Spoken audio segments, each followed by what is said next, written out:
Even though it was an awful relationship, you showed up amazing. You served him, you helped him, you got him out of debt, you got him out of a job, you picked him up off the gutter. Like, there's so many aspects that when you look back at the relationship, you're like, he should be thanking me because of everything I did for him. He didn't seem to appreciate it at all.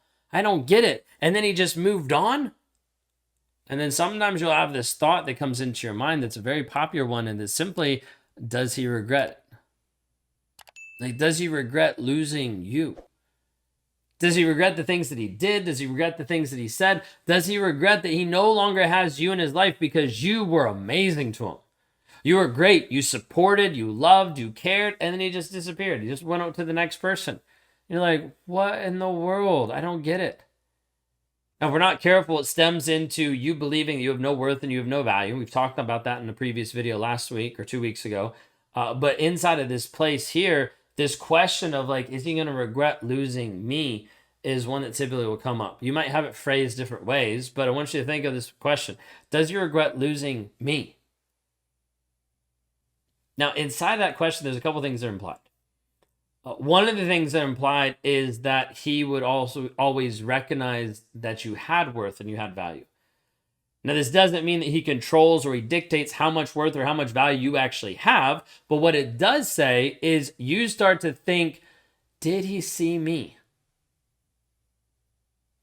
It's assuming that he did. And what I want you to consider for a moment is maybe he didn't, because maybe he just didn't care. Didn't care to see you, didn't care to acknowledge you, didn't care to be engaged, like didn't really care. So consider that just for a moment. The other piece inside of it is inside of that question of like, does he regret losing me?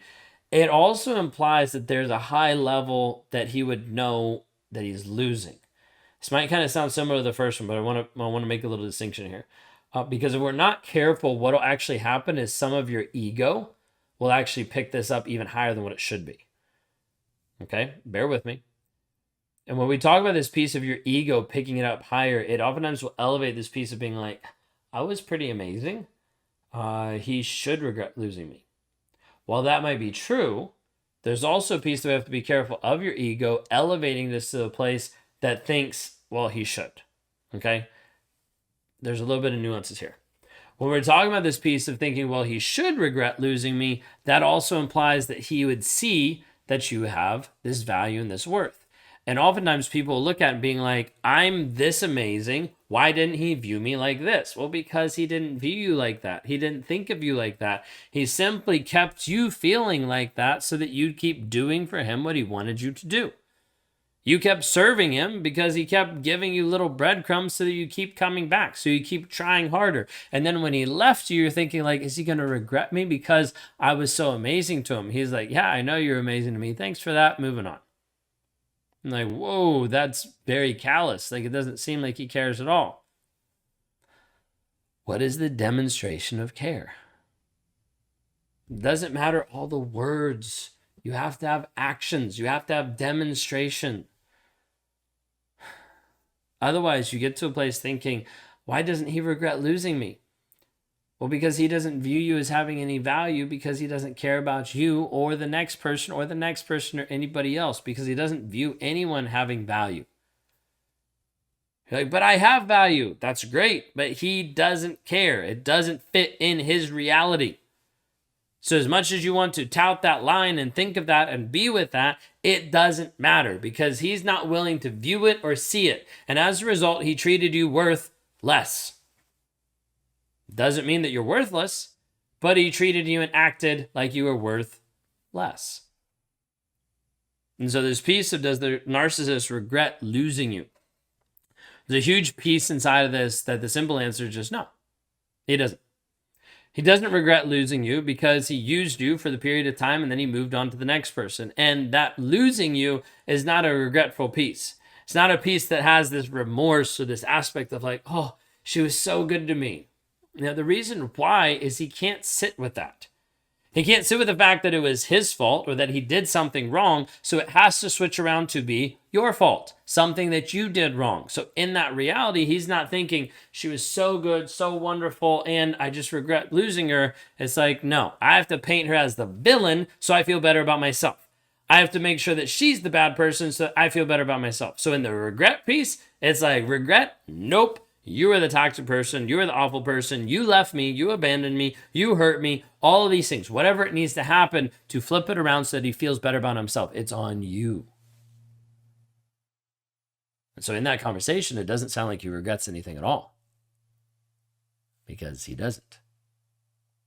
He has to look at, how do I make sure that you are the toxic one so I don't feel bad about myself, so that it's all you. So simple answer, majority of times, is the narcissist does not regret losing you because he doesn't care at all about anything except himself. Now you might be thinking, but he's still coming back. He's still trying. So that must mean he regrets it. No, he just looks at you naive enough that he can come back and manipulate you.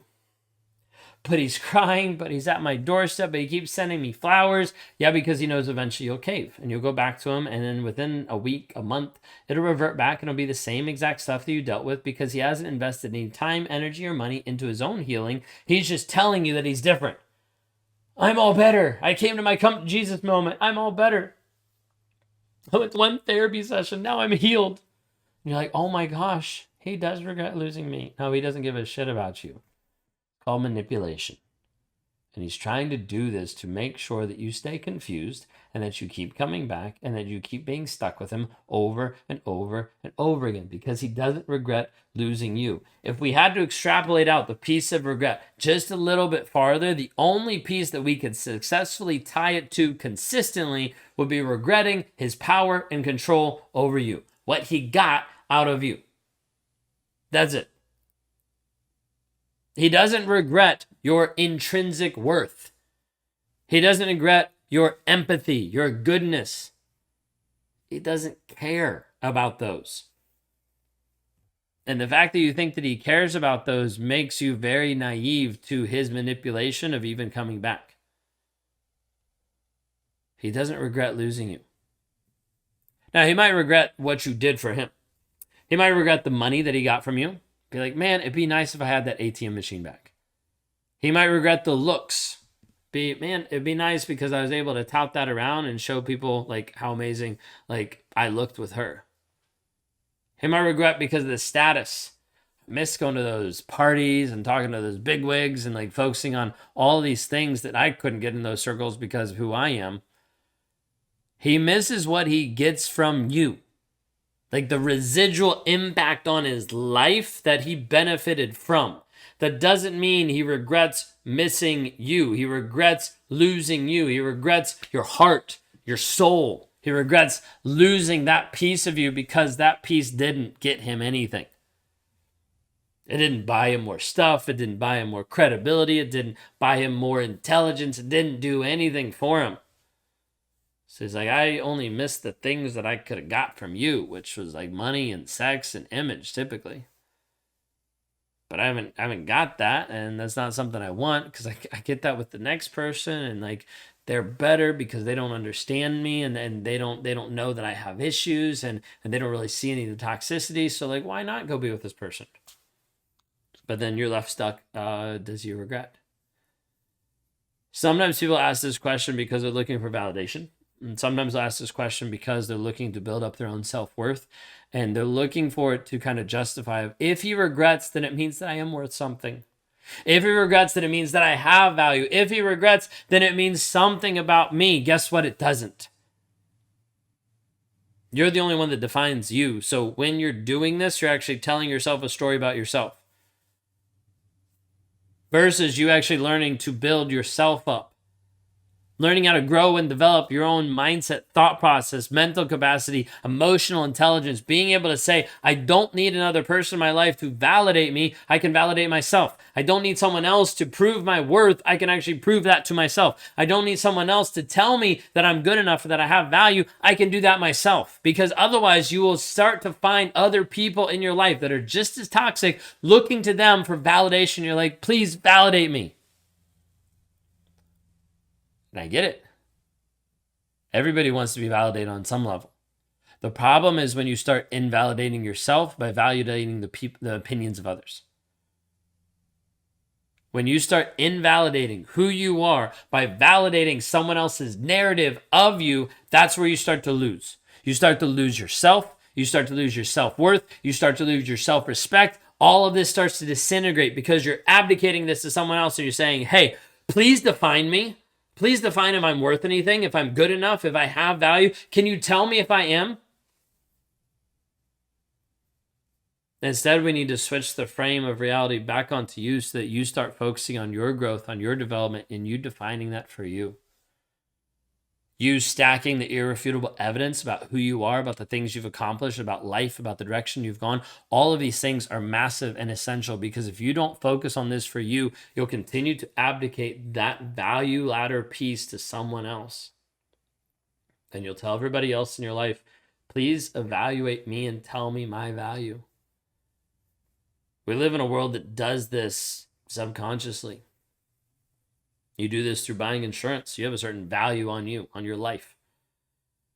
You do this inside of social media. Your value is based on your likes, your views. You do this based on so many different other things that you value. I want you to consider for a moment that your value is intrinsic to you and you are the one that defines it. Everybody else can't define it, but you will start to believe that they can. That's what you have to work on. I want to help you actually learn to value yourself, to shift that perspective back onto you so that you don't struggle with the question of does he regret losing you because you're like, hey, whether he does or doesn't, it doesn't matter because I know who I am.